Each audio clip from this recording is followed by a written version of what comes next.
Magandang araw sa ating mga kababayan at mabuhay ang ating mga taga-subaybay at tagatangkilik ng RPS TV. Ito po ang inyong lingkod, Attorney Renante P. Sulit, Registered Migration Agent sa Australia na may numerong 1382407. Binago na po ng Department of Home Affairs ang English requirement para sa temporary graduate visa at para sa student visa. So, sino-sino nga ba ang maapektuhan ng mga pagbabagong ito?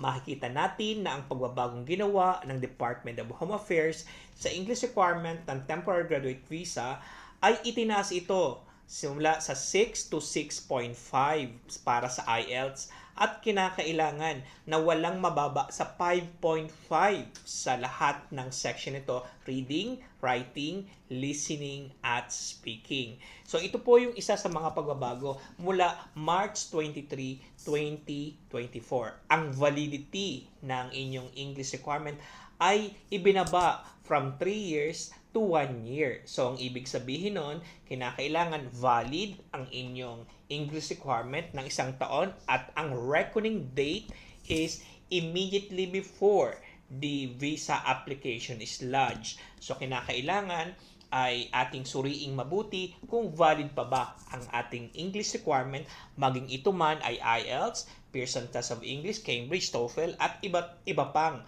mga English test na accredited ng Department of Home Affairs. Samantala, binago rin ng Department of Home Affairs ang English requirement threshold para sa student visa.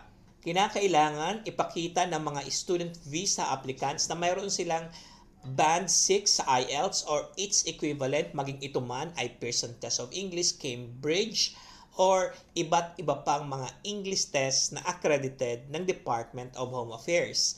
Binago rin ng Department of Home Affairs ang validity ng para sa student visa. Meron na lamang siyang 2 years before the application is lodged or 2 years before the application is decided kung hindi nakapag-submit o nagsumite ng English requirement bago mag-lodge ng visa. Sinabi rin ng Department of Home Affairs na maaari nilang hanapin ang English test kahit na ipinakikita sa document checklist tool na hindi kailangan ng English test. Ito ang nagpapakita na ang immigration ay mayroong wide latitude of discretion pagdating sa student visa application.